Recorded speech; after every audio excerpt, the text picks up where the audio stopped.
I'm Dolly Vasta, and welcome back once again to For Art's Sake.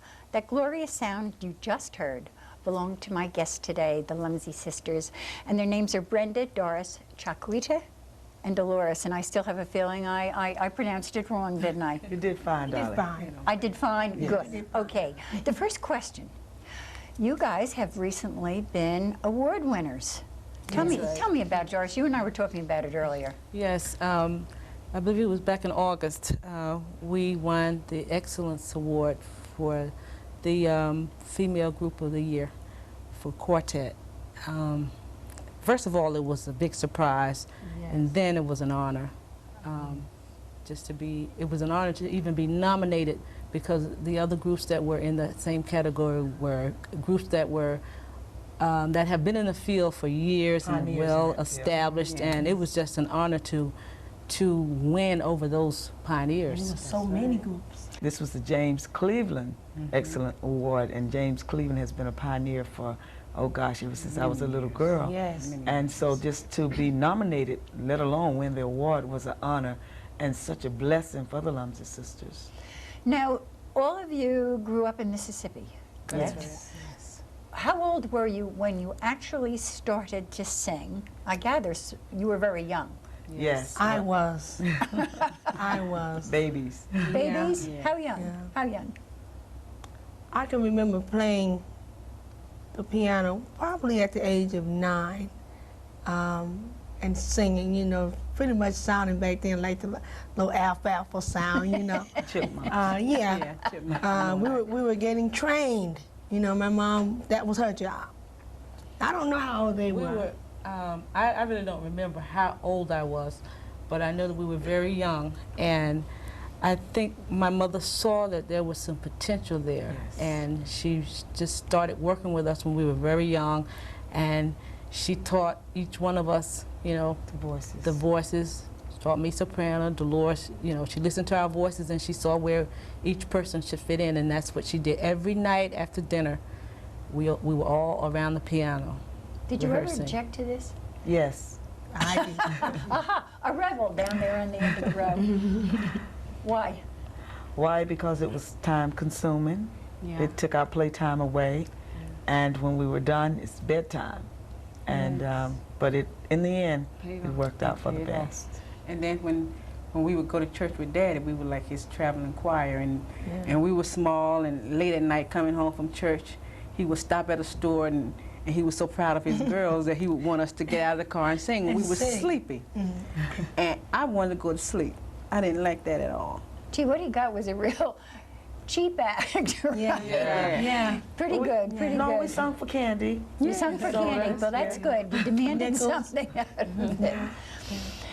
Did you enjoy performing right away, or did it take you time to enjoy an audience? I won't say that we enjoyed it. It was like a responsibility.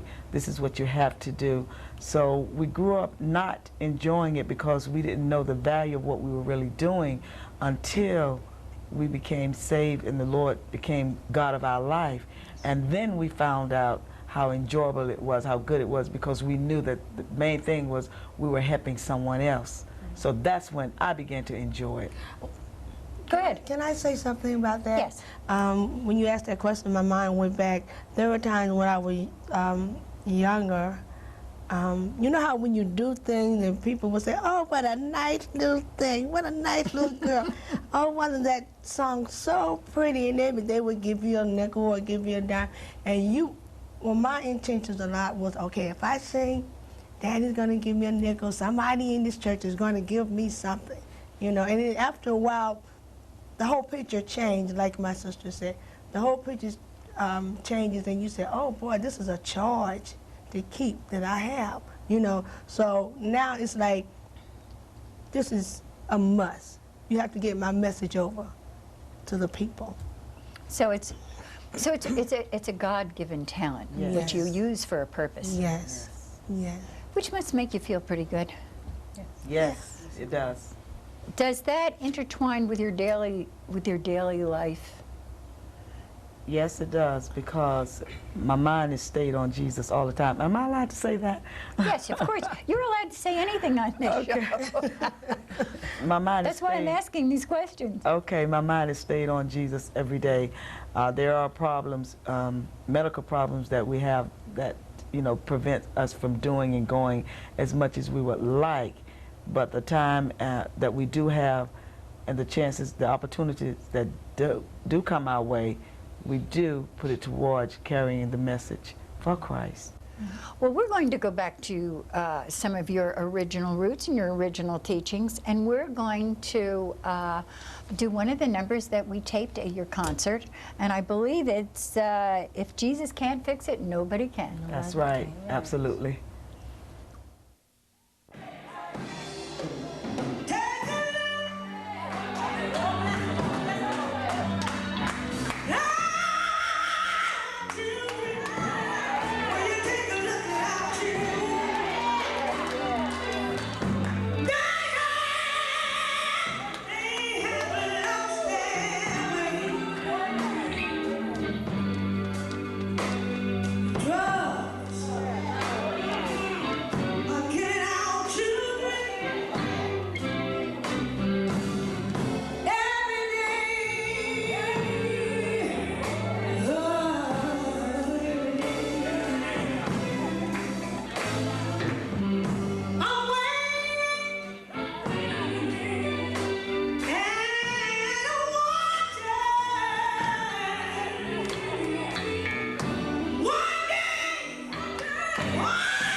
All of you have children, Yes. right? I mean, I assume this. I don't know why I assume it, but I do. Yes. And you have toured. Dolores, I'll ask you this first. Do you have a problem when you go out on tour? I mean, what happens with the children? Do you take them with you? No, no. Usually my mother will keep them for me, or they'll stay home with my husband. So it works out, and It works out and well. he doesn't, you know, grumble about this that you're Oh, going. yes, he He grumbles. grumbles, but He you does do it. grumble, I see. but I do it. But you do it anyway. Yes. Good girl. What about the rest of you? Well, my daughter is 15. She pretty much takes care of herself. She's there with my mom and dad. So she's with your mom and dad, because even though 15 is not a child, 15 is that really funny age Yeah, where they still need a stability yes, of yes. adults around them. Yes. And that's nice that the grandparents can step in there and That's help you right. out. That's real neat. Wonderful. They're a godsend. Yeah, Yeah. they certainly are. That's what I say about myself to my kids. Yeah. And what about you? I have one son who's 18 right now, but in the past when we've toured, I have a wonderful husband who's always been there. He's been very supportive in whatever I do, and he's always been there to take care of our son when I was not able to be there. So it's just really worked out. And yourself up down there at the other end? It used to be a problem, but now my kids are grown also. My son just celebrated his 21st birthday. Ah, and- independent. Yeah, yeah, and my husband says anyway he raised them. So with the problems that I have at home, they have to do all my work for me anyway, so they're like, Mommy, when are you leaving? When are you going? They can't wait. They can't wait, absolutely. I can see them now. The day before you come back, everything is scrubbed down. Yes, Weeks yes. of dishes are being Yes, washed. yes. You can smell the fresh pine. Yes, yes, the Clorox wafting through the house. Oh, yes, I also know that feeling well. I know that feeling well. But surely there must be times when you've been out on the road in the past years when things aren't going well at home, and it's always that crisis when you're a working parent Yes. of I should be there if someone gets ill, and Mommy should be there. Have you had it? Yes. Many times. Yes. You know, I share one experience. It didn't particularly happen with my son, but at one point in the past, we were scheduled to go on a tour, and my husband's father was very ill in the hospital and terminally ill. And I really hated to leave because I felt that my place was to be there with him. And I was just really tall and trying to make this decision. And my husband came and sat me down. He said, listen, Daddy would not want you to stay here. You can't do anything to help him. Go, do what you have to do. And if anything happens, check home every other day, and we'll deal with it at that particular point. When it happens. Yeah. So that really helped me to make the decision. Do you all get along? I mean, come on now. There's got to be 4 sisters, and no. Now, 2 of you are not identical twins, but are twins. Yes, that's right. Which 2? Myself and Dolores. And Dolores. Yes. Well, you do look alike, but then the whole family bears a resemblance to each other, so it's difficult. But you can't always think alike, right? Right? No, we don't. But we don't argue and we don't fight. Don't fight at all. We Is wasn't this for allowed. the television camera? No, we don't. This is for You real. really don't. One thing our parents instilled in us when we were young children: we do not fight. They would not let us argue. Oh, no. We had to show love for one another. Yes. And that's something that grew up in us, and then we've instilled that in our children. And we do get along very well. And I mean, we're not, this is no joke. We get along really well. We do have disagreements. Discussions? We have discussions. Discussions. Light discussion. Yes. And one thing that we do, if Shaquita does something or says something that offends me, I'll tell Shaquita at that particular time. We'll sit down and we'll talk about it, and that's it. We don't carry grudges, we don't argue, we don't bicker. And I mean, we made a pact that we would not do that. Yeah. Because it really would be impossible to work night after night Yeah. with each other if you really had a lot of resentments Right. Yeah. that were brewing. I don't know how you could possibly do it. We Takes can. much couldn't. prayer. Couldn't do it. Yes. But then you're pretty used to prayer because your father is a pastor, Yeah. correct? Yes, that's right. Yes. So yours was always a religious home, Yes. Always. Always. Always. which With a kind of family prayer. shows in the way you speak and your thought process. And we were always, there was always singing going on in the house. I would be in the kitchen washing dishes, and I'd start a song, and before you know it, everybody's in the kitchen singing. house. It was like impromptu rehearsals Yes. all the time. We always had family prayer, and it was just something that was instilled in us from children. Okay, we've emerged from your childhood and your own families. How long did it really take you to break into the business? At least 15 years. I mean, to where you are at this point. I don't mean to break in, but I Yeah. mean to where you are at this At point. least 15 years. At least. You mean overnight, as they say in the trades. Oh, they hit it overnight. Oh gosh, I wish. Not I so. wish. There were a lot of nights of crying, wondering why not me. I'm just as good as the next person. My songs sound just as good. I can sing better than them. I hear them, but in God's own time. And my mother taught us that when her very words to us was, when you've done everything that you can do to make it happen and it doesn't, leave it alone. It's not meant to be. And that's how we feel today. And I feel that the blessings that are coming the Lumzy sisters' way right now is simply because we were steadfast in the Word of God and we allowed the Lord to move in our behalf. and that's why it's working the way it is for us right now.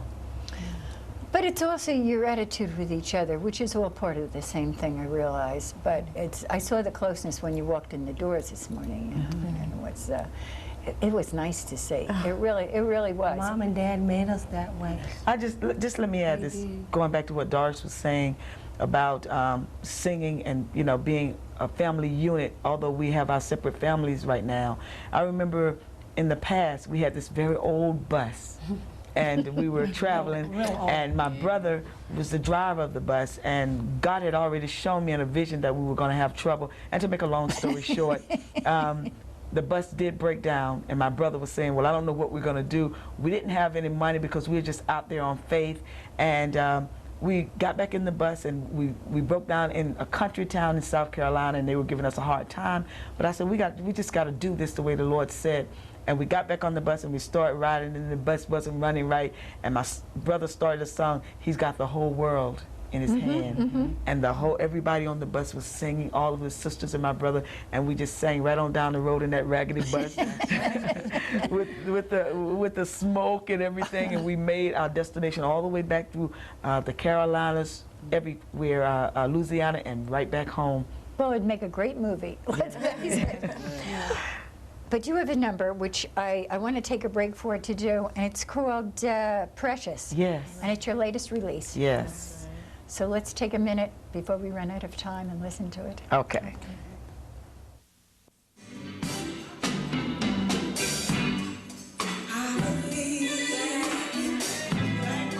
It's all right.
You have 4 albums out.